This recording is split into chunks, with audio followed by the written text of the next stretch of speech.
Welcome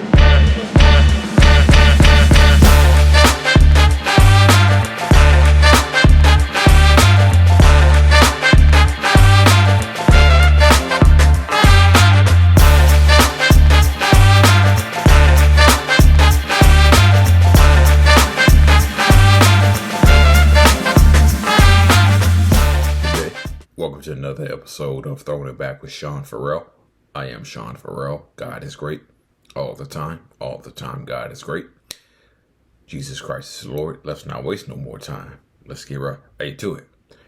So, I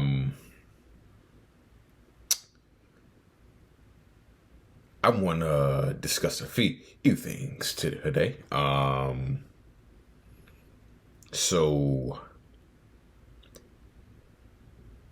want to discuss Game 1 of the 1995 Eastern Conference semifinals between the Indiana Pacers and the New York Knicks. Oh, okay. I watched that.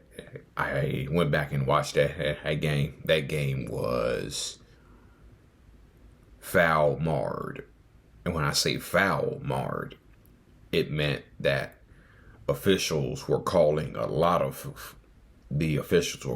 ton of fouls, ticky-tack fouls, okay?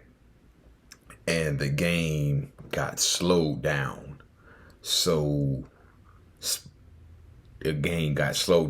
much that it actually became boring because there was like a whistle, a referee whistle, kind of like every other play. It wasn't on every play, but it kind of felt that way because the game was just being slowed down so much. And the game was being slowed down so much to the point where the Madison Square Garden crowd started chanting, "Let them play, let them play, let them play." Because the fans were tired of seeing referees blowing their whistles every the fans were tired of seeing the referees blow their whistles every 1 minute, okay? And the fans were growing frustrated because the referees weren't letting them play, weren't letting the Pacers and the Knicks play. So the fans got fed up.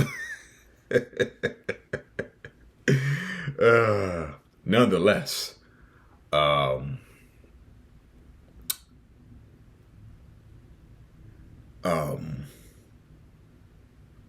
Rick Smits had 34 points that game, so he was the high scorer of Game 1. But there was a critical ejection that took place in the third quarter, which I'll get to in a minute. Okay.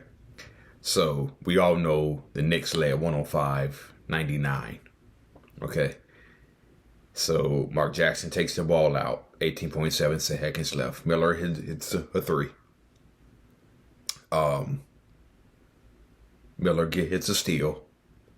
Then he steps back and takes another three, hits it, and then Bill Walton says, and then Bill Walton goes like, "Tie game." So the ejection that took place in the third quarter was huge. Okay, huge for the Knicks in the history regard. Okay. So, during the third quarter, there was a altercation that took place between Antonio Davis and Derek Harper. Oh, okay. I believe it was the Pacers who were on offense. Yeah. They were on offense. Antonio Davis grabbed the rebound, and I guess Harper fouled him in a way that Antonio Davis didn't like. And then they got into altercation where Antonio Davis actually pushed Derek Harper in the back. Okay. So let's fast forward to the fourth quarter. Okay. Miller hits the first three to cut it to 105-102. Okay. Derek Harper gets thrown out in the third quarter. He gets ejected in the third quarter, along with Antonio Davis too. Okay. So Antonio Davis got kicked out. Derek Harper got ejected. Okay. So Derek Harper, the Knicks' best inbounds passer, gets thrown out in the third quarter. Now, the New York Knicks have their worst inbounds passer, Anthony Mason, taking the ball out. Okay. Reggie Miller gets away with a shove. Mason throws the ball in. What do you know? What do you know? And then Sam Mitchell fouls John Starks. And then Sam Mitchell fouls John Starks because Sam Mitchell thought that the Indiana Pacers were still behind for some odd reason. But Sam Mitchell fouled John Starks. But John Starks was still in shell shock mode. He couldn't believe that Reggie Miller just stepped back and hit 2 threes after the Knicks were leading by 6 points. And he misses the first, and I can recall Mark Jackson saying this. Mark Jackson said, "We watched John's eyes the whole time, and he wanted no parts of those foul shots." Mark Jackson's words. We watched John's eyes the whole time, and he wanted no parts of those foul shots. Lo and behold, he misses both. Ewing grabs the rebound. He misses a jumper. Miller grabs the rebound. He gets fouled.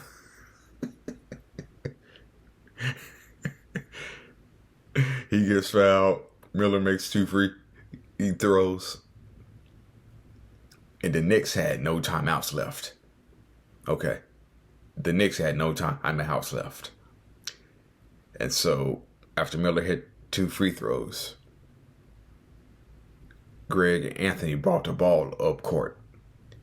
That was another consequence of Derek Harper getting thrown out in the third quarter. Harper gets thrown out. Greg Anthony has to come in and play. So, Greg Anthony brings the ball up court and he dribbles. He stumbles. Falls down, and the game is over.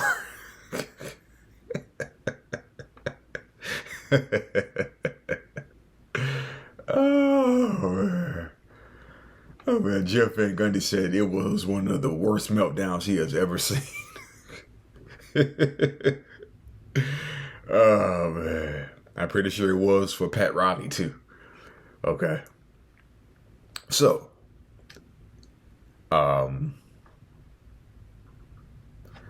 So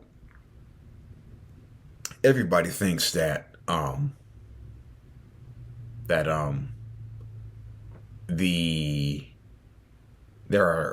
are some people out there who think that the Isaiah Ryder between the legs dunk was the first time anybody had ever seen that. Okay. And it was like, oh, well, what if I told you that there was someone else who actually did it? Did the between the lunk.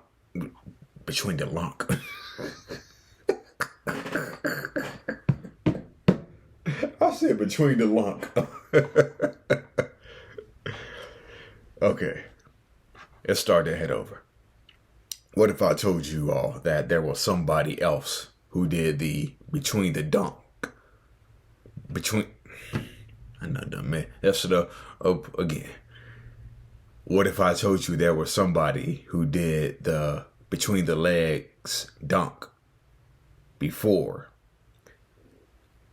Isaiah Ryder did it in the '94 slam dunk contest? And you may say, well, who did it before Isaiah Ryder? Glad you asked that. It was a guy by the name of Orlando Woolridge. That's right. That Orlando Woolridge in the '84 dunk contest. He did the first between the legs dunk back in the 1984 dunk contest. Check it out. A 42 for Griffith. Orlando Woolridge.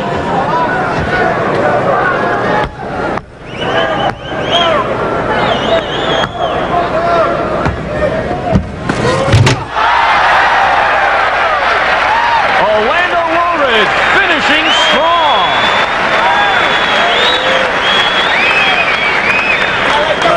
Freak us out. A 48. So after he missed his first dunk and had just a 23, Orlando comes back with a 45 and a 48. All right. So you just saw the first between the legs dunk of Orlando Woolridge.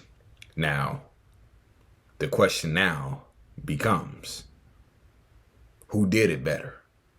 Orlando Woolridge or Isaiah Ryder?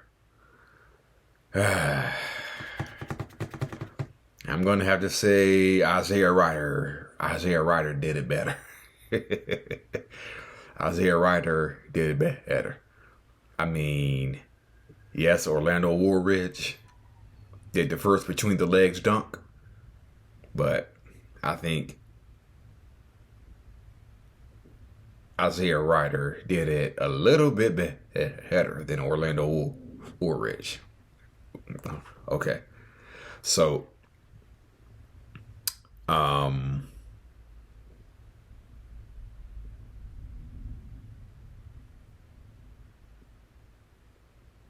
yeah, Orlando Woolridge had the first between the legs dunk.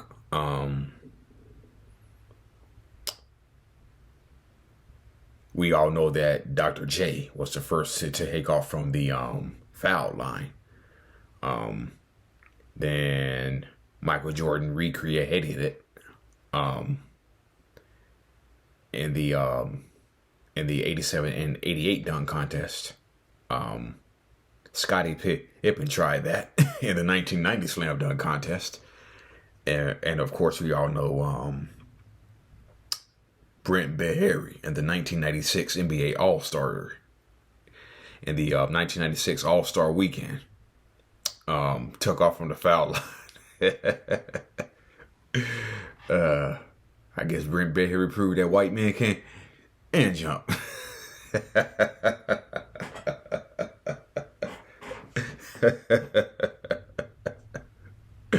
Man. But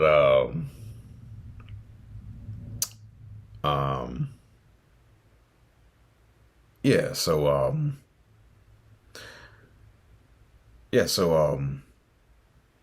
JR's so Isaiah Ryder wasn't the first to do the between the legs dunk. It actually came from Orlando Woolridge, okay, in the '84 dunk contest. And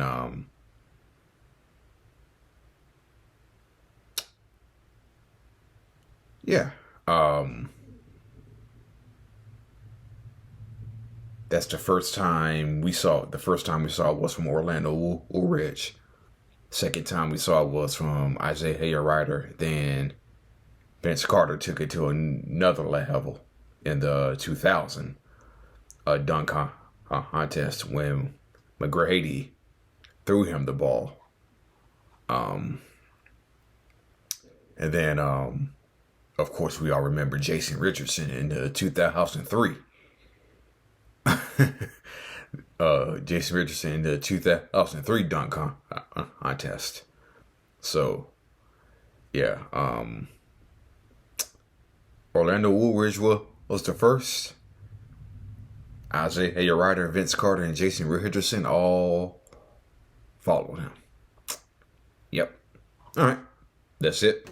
And that's all for Throwing It Back with Sean Farrell. I am Sean Farrell. Peace out. See y'all on the next one. I'm out.